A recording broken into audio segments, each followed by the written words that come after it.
The fight for dominance in the skies was a defining feature of World War II. In truth, the technological advances during the Second World War alone probably eclipsed all the advances in technology in 400 years before World War II.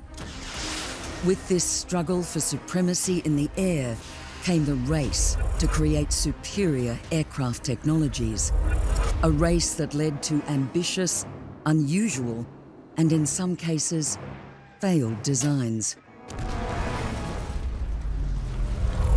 Concepts were developed under a shadow of secrecy, built and tested under code names and classified programs.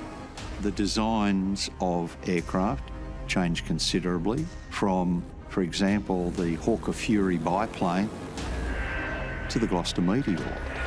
They were at the cutting edge of aircraft and propulsion design. These secret aircraft were designed to give a nation the technological advantage in the sky. On the morning of December 7th, 1941, Japan unleashed a devastating surprise attack on the American naval base at Pearl Harbor, dragging the US into the Second World War. To reach Japan's homeland, the US would have to navigate the vast distances of the Pacific Theater, all the while under threat from Japanese aircraft based on island fortresses and through waters patrolled by the powerful Japanese Navy. The US Navy wanted a new aircraft to help in this fight, one that could be launched off tankers, cruisers, and other ships to mount a defense against Japanese attack.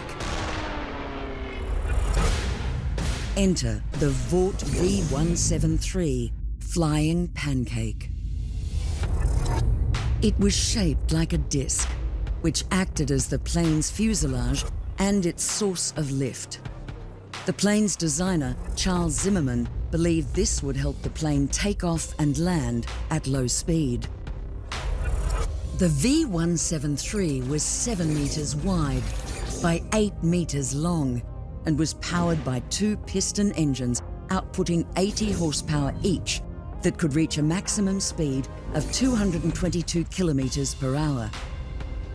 It was capable of being armed with a variety of weapons, including 2 454-kilogram bombs and 4 20-millimeter cannons. The engines drove twin propellers out on the very tips of the disc. And there was a very clever aerodynamic reason for that. Because at the wingtips, under the fuselage, you have high pressure. Above the fuselage, or the wings, you have low pressure. And that's what makes an aircraft fly. But at the wingtips, you get induced drag because those two are trying to mix.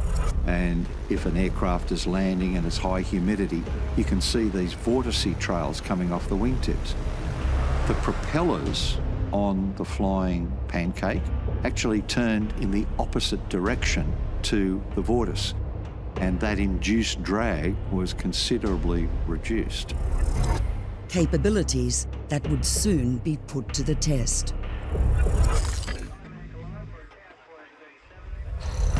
The initial V-173 model flew for the first time on the 23rd of November 1942, out of Bridgeport Army Airfield in Connecticut. Certainly the 173 during testing did live up to the projected performance, and Charles Lindbergh actually flew the prototype, and he was very fulsome in his praise. One of the benefits of the proposed production of the flying disc was its high strength and low landing speed, low takeoff speed, great maneuverability, and also high speed. The design of the Pancake was aimed at allowing it to take off and land in restricted spaces. It could take off in just 61 meters of runway. Compare this to the popular carrier-based fighter in the US Navy arsenal, the Grumman F-6F Hellcat. It needed more than 7 times the runway to take off at 475 meters. While the prototype was successful and Zimmermann was already planning a larger version, the project was already being surpassed by other technologies, and the US Navy formally ended the program on the 17th of March, 1947. The time for the production and the development of the aircraft had been quite long, and by this time, the jet age had arrived. And everybody was looking towards the jet as being the performance aircraft that would be used by the US Air Force and the US Navy. The emergence of jet technology revolutionized air forces and became the driving force in the race for aerial supremacy in the later half of the 20th century. And the battle to harness this new, world-changing technology began in secret labs and research facilities in Europe during the Second World War.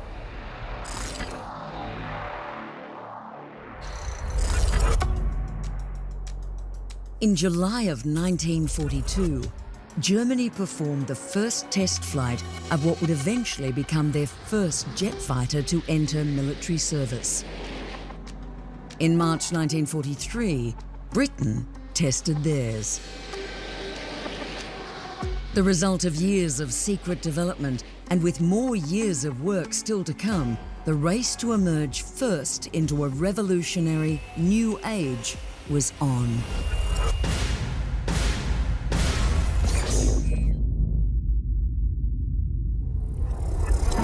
Prior to the arrival of the Meteor and the Me-262, the most advanced fighters the Luftwaffe and RAF could field were the iconic Spitfire and Messerschmitt Bf-109. The design of the Meteor combined the fundamentals of planes like the 109 and Spitfire design with something entirely new.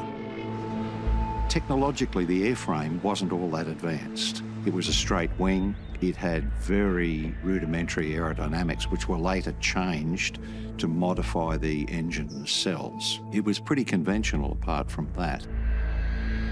But it was actually the jet engine that was the thing that stood out. As early as the 1930s, the limitations of propeller-driven planes was becoming apparent. These aircraft were powered by a piston engine, which brings in air to build pressure, which then turns the propeller. But as the tips of the propeller reached the speed of sound, their efficiency dropped. The jet engine could solve this limitation. It uses a fan to draw air through the front of the engine, where it is mixed with fuel and ignited. This is then released through the back of the engine, creating thrust. This valuable new technology meant that the Meteor, codenamed Rampage, was developed under a shroud of secrecy. Despite the secrecy, a comparable aircraft was also under development in Germany. This was the Messerschmitt 262. The Messerschmitt 262 had 2 underslung jet engines. The Meteor had the jet engines embedded in the wing. Now, some people say that it was more efficient to have them buried in the wing because that meant a lower undercarriage and less weight. That's a small technical difference. While this engine layout may have been more efficient, it did not make the Meteor Mark I the faster craft. The Me-262's 2 Junkers Jumo 004B turbine engines could propel the jet fighter to speeds of 869.4 kilometers per hour. Significantly faster speeds than the Meteor Mark I's 2 Rolls-Royce Welland engines could produce, at 660 kilometers per hour. A speed slower than that of the Spitfire Mark 14. Despite the Me-262's clear superiority in the air, It did have some clear disadvantages to the Meteor. At that time, Germany was being decimated by bombing by the Allies day and night. So the materials that they needed to give heat resistance to turbine blades and things like that weren't available. Although calls to put the Me-262 into mass production were made as early as May 1943, a lack of resource allocation meant this didn't begin until 1944. And so, the Meteor was catching up. By mid-1944, the first Me-262s entered service, beating the first delivery of the Meteors in July 1944 by a matter of months. But British fears of the Meteor falling into enemy hands meant it didn't see widespread use in the European theatre, as it was banned from flying over Germany. And so, it was put to use against the German V-1 flying rocket. But following the success of the landings at Normandy the month prior and the Allies' push towards the German borders, this was reassessed.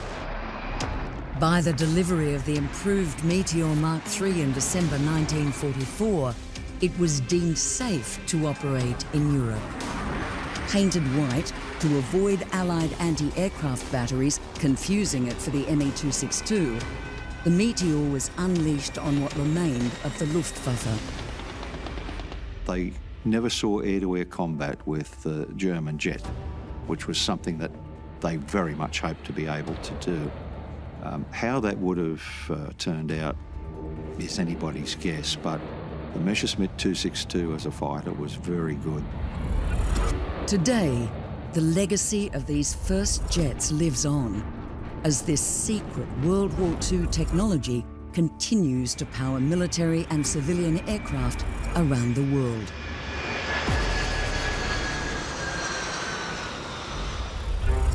As much as the race for aerial supremacy during the Second World War was a battle to equip air forces with innovative technology, at times it was also one of pragmatism and even desperation. This would lead to secret aircraft designs that were cheap to construct, yet still able to deliver devastating results.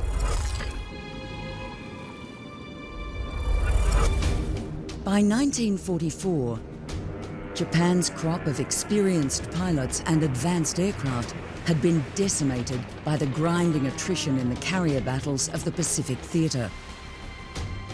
The Japanese would turn to a desperate tactic to try and make up this shortfall: kamikaze. But kamikaze planes were retrofitted from whatever planes were available and were often outdated. So senior Japanese commanders demanded a new aircraft, one that was cheap to produce and didn't require intensive training to be effective. What was developed was the Yokosuka MXY-7 Ohka. Following the Battle of the Philippine Sea in 1944, the Japanese began forming special attack squadrons, whose goal was to purposely crash into enemy targets. This attack style would infamously become known as kamikaze. The principle behind kamikaze attacks was one man, one plane, one ship. But this desperate plan would put intense strain on their already dwindling supplies of frontline aircraft.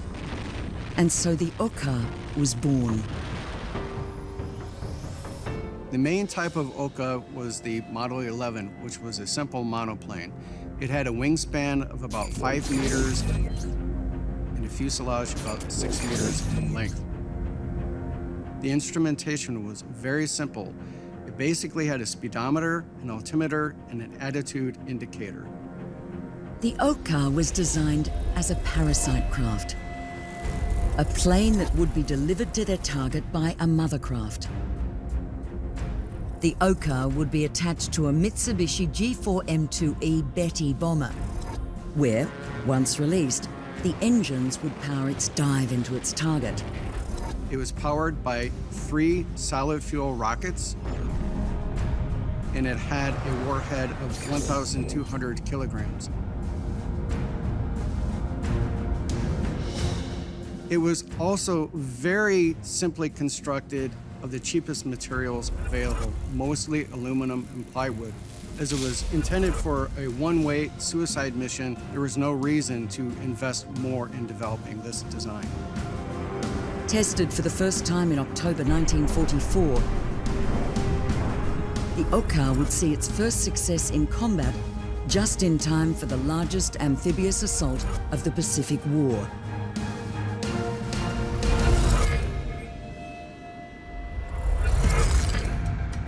By mid-1945, the Japanese had been pushed back from their conquests throughout the Pacific, and the Allies were steaming towards Okinawa, the largest of the Ryukyu Islands. If the Allies captured these islands, they would act as a vital staging ground for Operation Downfall, the code name given to the eventual invasion of the Japanese mainland. By now, the Japanese could not hope to turn back the combined might of the forces bearing down on them, so they determined to make this battlefield so costly that the Allies would think twice about invading the home islands.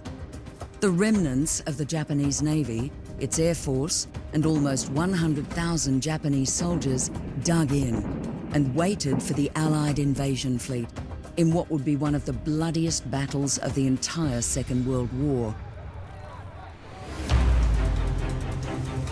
On the 1st of April 1945,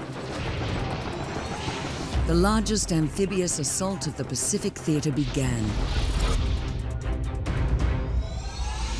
On that same day, the Ohka was used in combat. The Ohka struck an American battleship, the West Virginia, and 3 transport ships. When the Americans saw the Ohka used on April Fool's Day, they began to refer to the Ohka as the Fool's Bomb. And that eventually became the Baka Bomb, because Baka means fool or idiot or stupid in Japanese. And the Ohka may have indeed been stupid, as it was not a particularly effective weapon compared to the other kamikaze planes in the special attack operation. During the Battle of Okinawa, the defenders could muster a combined air strength of 1,815 aircraft, of which 540 were assigned to the special attack operation. Impressively, of the 34 Allied ships sunk during the battle, kamikaze attacks accounted for 26 and damaged a further 168. But of all the US warships sunk or damaged by kamikaze attacks during the battle, the Ohka only claimed 7.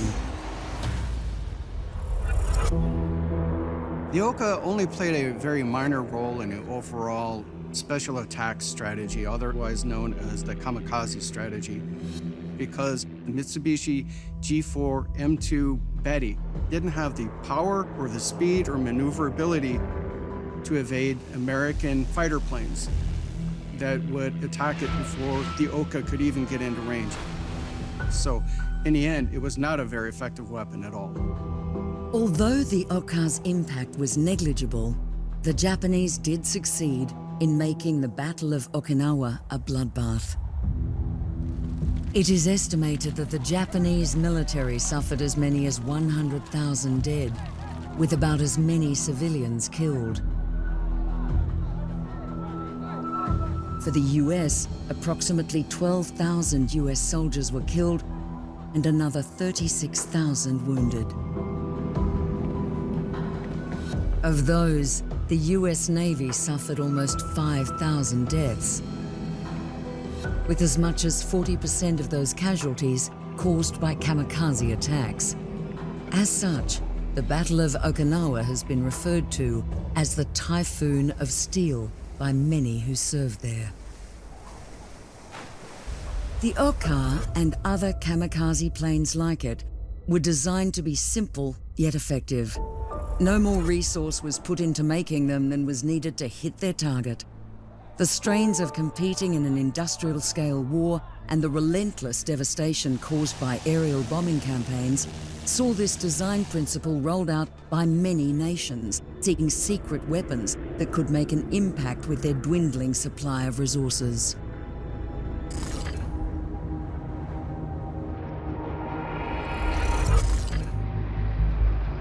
By the middle of 1944, the Allied bombing campaign against Germany was taking its toll. In response, the Luftwaffe shifted focus away from bomber production in favor of new fighter aircraft. One of the more unusual proposals to emerge from this new strategy was designed by Erich Bachem. The Bachem BA-349 Natter, or Snake. Germany was under pressure and needed fast, cheap, and simple solutions. War resources were limited, and Allied bombings were making matters worse. 72% of the total bombs the Allies dropped on Germany were after the 1st of July 1944. Cities where anything was manufactured for warfare were targeted most. The Allies dropped 35,000 tons of explosives just on the German rail network. The BA-349, or Natter, was an incredibly simple design so as not to be a burden on Germany's scarce resources. It was made of plywood and timber. It hardly had a nail or a screw in it. It was glued together. It was tremendous. Borrowing from the German rocketry programs, the Natter was designed for vertical takeoff. It was an aircraft with 2 wings. It had booster rockets on the side. What they would do is to launch this thing with its booster rockets going off like that. Then its own rocket motor would take it up to height. During the climb, the Natter was under the control of ground-based radar or radio operations until contact was made with the enemy. Whereupon the Natter would level out, the engines would cut out, and the pilot would assume control. Then, of course, it had no power anymore, so the pilot would then glide down. When the pilot reached an altitude just above the enemy bomber, they could jettison a plastic nose cone revealing a battery of rockets and launch them off at close range in one burst of fire.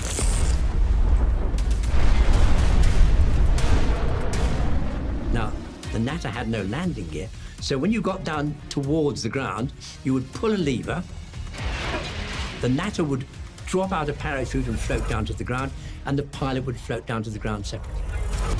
The SS ordered Bachem to build the Natter in September 1944. Flight tests began 2 months later using wind tunnels and unmanned tests. Manned tests began in early 1945. And a battery of the Natters was established near Stuttgart. But the war ended before they were ever used. It was really cheap, it was really clever, it was really ingenious. It never saw any use in World War II because it was developed too late. Once again, Hitler realized you might need this weapon, but he wasn't in time to do anything about it. Ultimately, the Natter never made it far enough to truly test its value. But the Natter was only one of many secret German aircraft programs during the war. Others were far more ambitious in scale.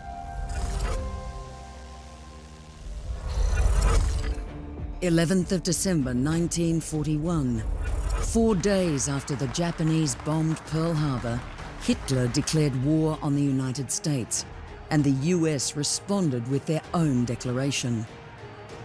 With this new and powerful enemy located half a world away, Hitler wanted a method of bringing the fight to them. The resulting weapon designs would take many forms. Some conventional designs using unique materials, and one well ahead of its time.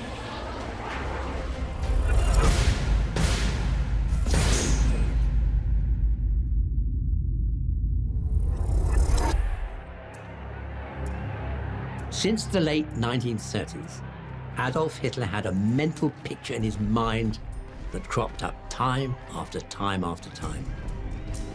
He could picture Manhattan in flames.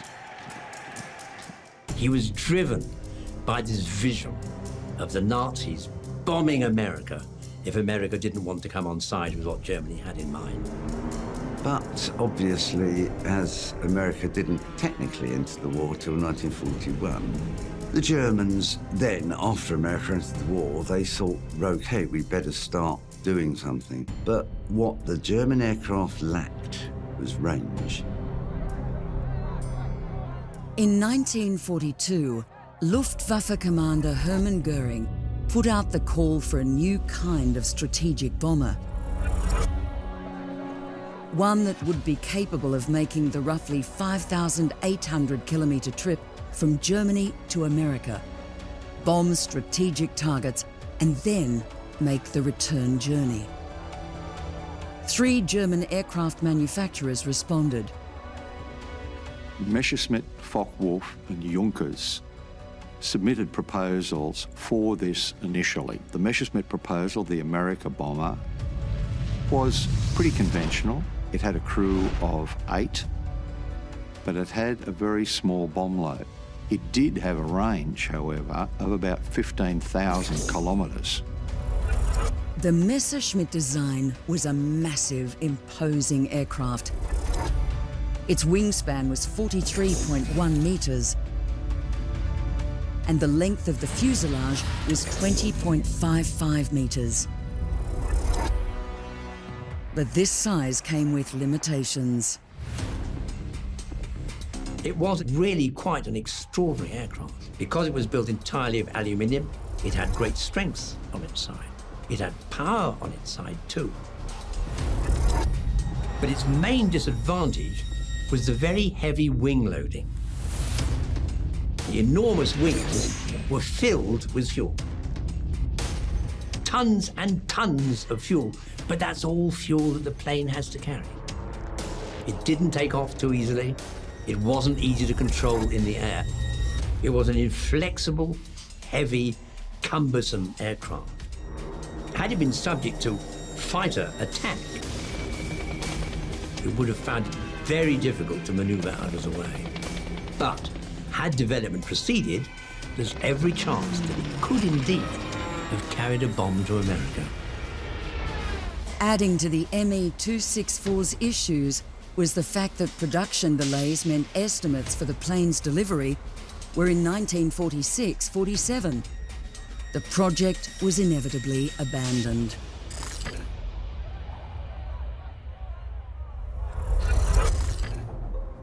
The proposals Goering had received from German weapons manufacturers weren't the only ultra-long-range bomber concepts on the table. Engineering student Eugen Sanger first came up with the idea of a suborbital rocket-powered aircraft in 1931. But with the outbreak of World War II, Sanger had to shift gears, turning his concept, which he had named the Silbervogel or Silverbird, into a military weapon. Manned by a single pilot, this plane was more of a spacecraft than an aircraft. It was launched on a sled on rails. It was powered by a rocket.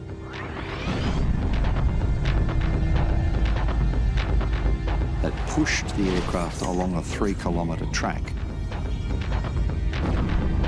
till it gained about 1,900 kilometres an hour. Once airborne, it would light its own rockets, and then it would ascend to about 145 kilometres. And then once it was up out of the atmosphere, it would skip across the atmosphere and remain in virtual low orbit. Then, of course, as the world turned beneath it, In essence, all the major cities of the world would be covered by this thing up in space. Once the bombing run was complete, the Silbervogel would glide back down to Earth, much like a modern-day space shuttle, possibly landing in Allied Japan. While the Silbervogel was promising, it never made it past early prototypes and testing. And yet, within its designs were revolutionary ideas. There were two principal radical design features for this spacecraft. One was an ablative heat shield, the same as the heat tiles that you see used on the space shuttle. They were designed to absorb the heat of the re-entry into the atmosphere, or this constant skipping. And the other thing was it used regenerative rocket engines. By that I mean that the fuel lines and the oxidizer lines actually wrapped around or near the rocket bell. And the idea of that was to cool the engine down. But it had a secondary effect, which was also beneficial, in that that heat transfer also pressurised the fuel and the oxidizer for use in the rocket. These are both concepts that are still in use today. A lasting legacy for a plane that never fulfilled its wartime purpose.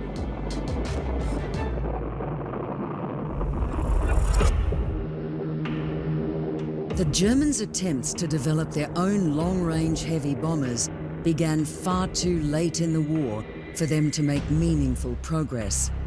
All the while, the US had been developing their own, well before the Second World War had even begun.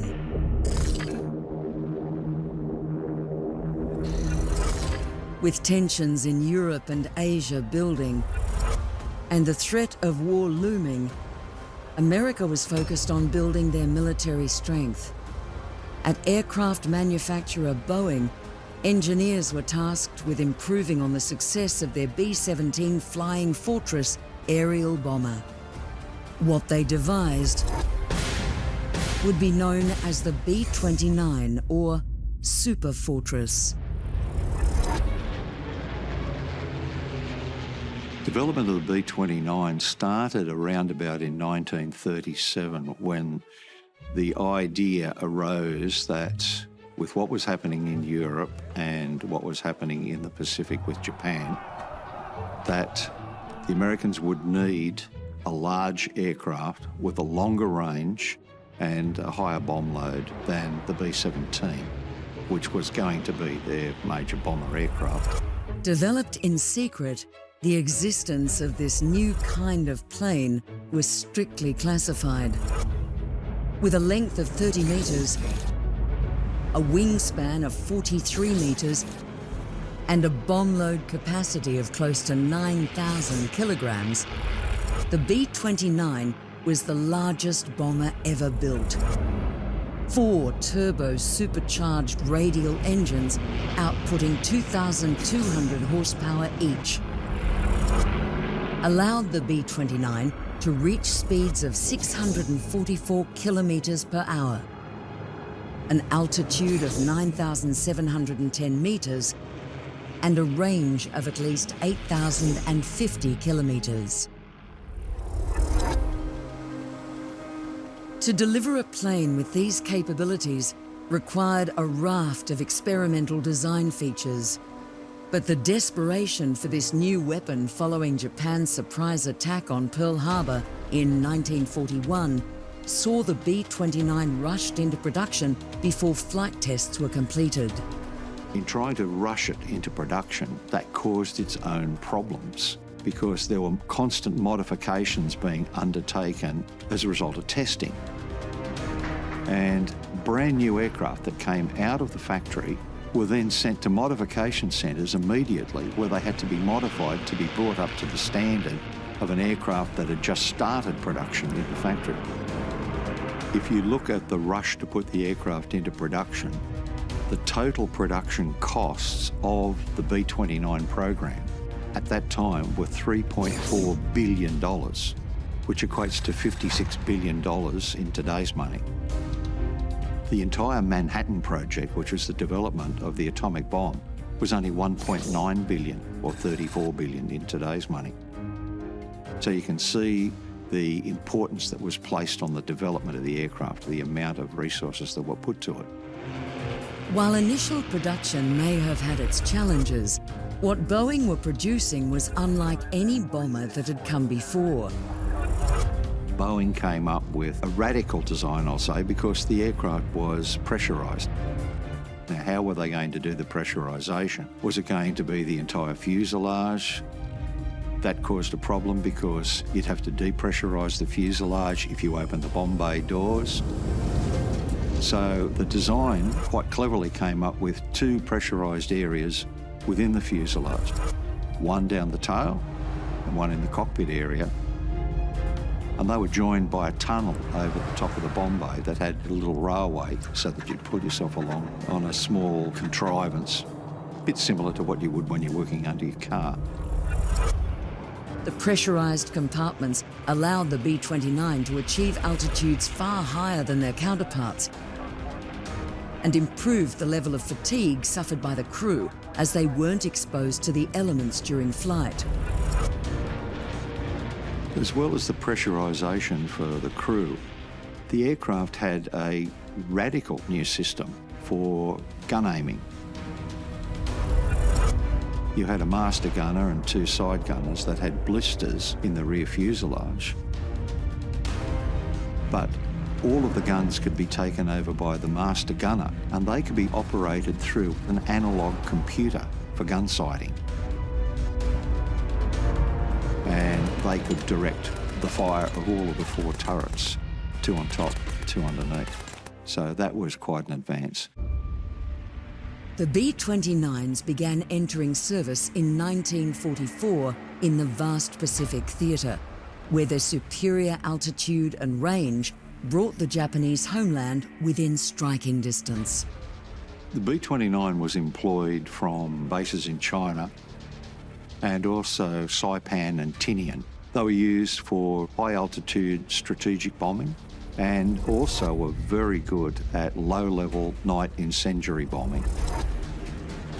And the results of the effect on the Japanese people were undeniable with the constant bombing, particularly with the incendiaries at night.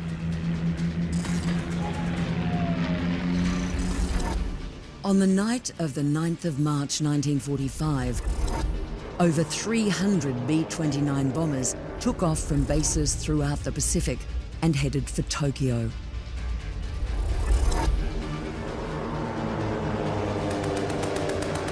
During the mission, designated Operation Meeting House, the bombers dropped more than 1,600 tons of bombs, of which the majority were napalm-filled cluster bombs. It is estimated that around 100,000 people died, and more than 1 million were made homeless in the ensuing fires. It was the single deadliest bombing operation in history.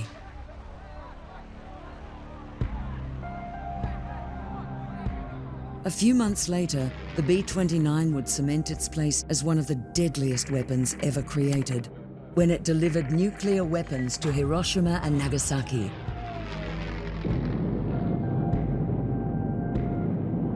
Although estimates vary wildly, it is thought that the combined death toll from the blasts and the ensuing radiation is in the hundreds of thousands. While the Allies saw this as a military success, the devastation of the aerial bombing campaign against Japan was one that was borne primarily by civilians. They called it the dehousing campaign. It's a euphemism. We're killing people here. And that's what the intent was. Ultimately, what I want to do is kill enough people so that I can destroy the will of the people to stop working and to stop supporting this government and ultimately win the war that way. The legacy of the B-29 and the success of the Allies' dehousing campaigns are controversial. Debate rages as to the morality of the tactic and its overall effectiveness in its goal of destroying the morale of civilian populations. But the B-29's place in history is more than just that of one of humanity's deadliest weapons. It is also seen as a critical technological stepping stone in modern aviation.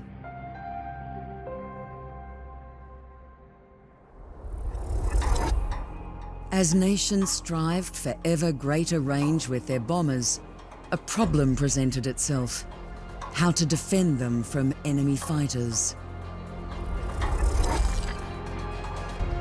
In 1945, the US Air Force was developing the B-36 bomber. Designed to take off from US soil and carry the new atomic bomb to the most distant target. The emergence of powerful ultra-long-range bombers like the B-36 presented a new problem: how to protect them in flight, leading to experimentation with a novel concept: the parasite fighter.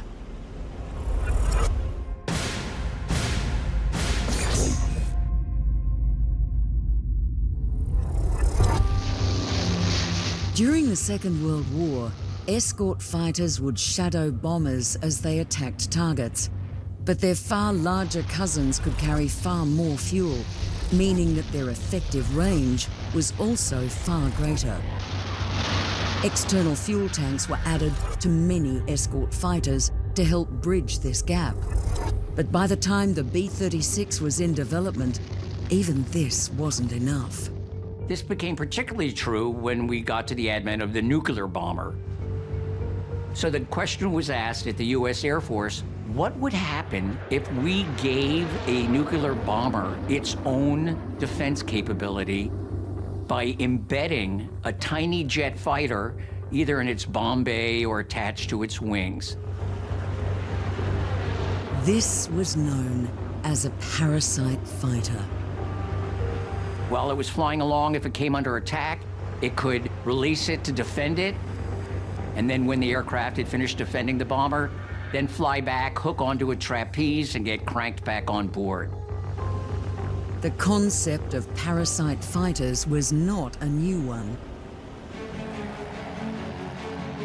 The advent of airships in the early 20th century had seen a number of militaries experiment with the idea, with the British being the first to attempt it.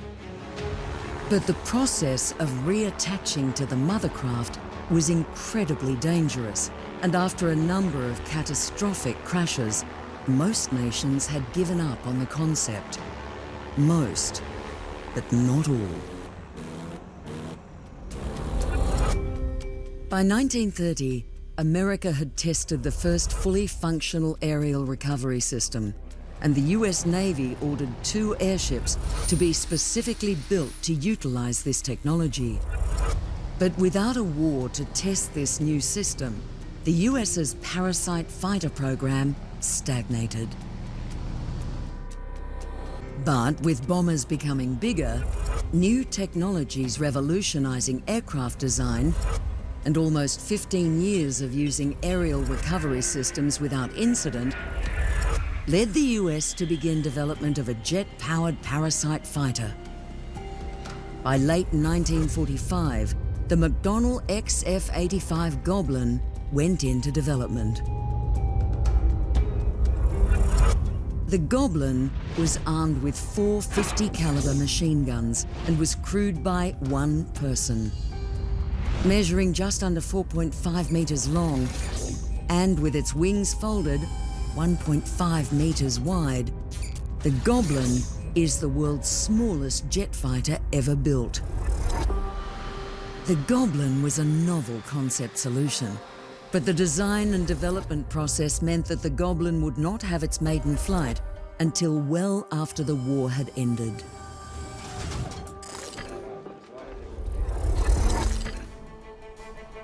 On August the 23rd, 1948, at Muroc Field in the Mojave Desert, a heavily modified B-29 Superfortress prepared for the Goblin's first test flight. Piloted by McDonnell test pilot Edwin Schoch, these tests revealed fundamental issues with the concept. I think the primary thing was a range issue. Because these things were so small, they couldn't carry much fuel, which meant range and flight duration were necessarily limited. In fact, the Goblin could only fly for about 30 minutes. If the enemy attack on the bomber lasted more than 30 minutes, you were in trouble because the Goblin was out of fuel. Not only did the Goblin have issues with range, it also proved incredibly difficult to reattach to its parent aircraft once deployed. The reason is that the bomber was so large and moving so fast that it created a tremendous amount of turbulence in its slipstream. So you have cushion of air with the mother craft, and then the cushion of air with the Goblin. And you had to overcome that to actually mate up with the trapeze. Now, the aircraft only undertook 7 flights that were captive. 3 of them ended in almost disaster, where the Goblin crashed against the trapeze, the mother aircraft, and then had to land because it couldn't mate up. In October 1949, the Goblin project was cancelled.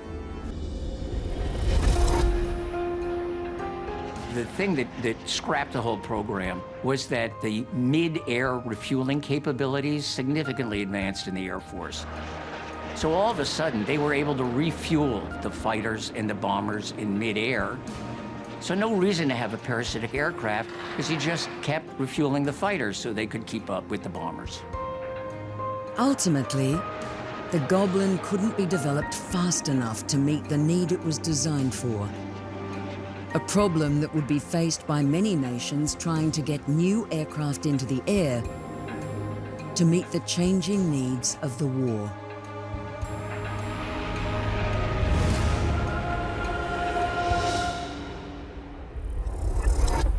The bold and unusual aircraft designs that emerged in World War II may have been designed to win the war, but many of these concepts have had an enduring influence on modern aviation.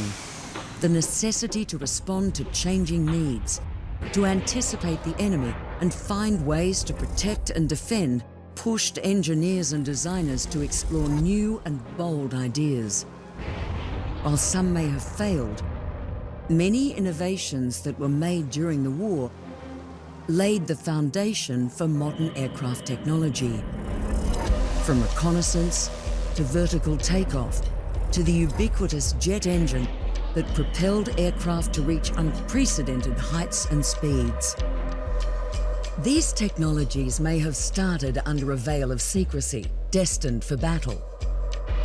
But their impact is felt not only in modern military aviation, but in the way flight has connected us across the expanse of our world and to our universe.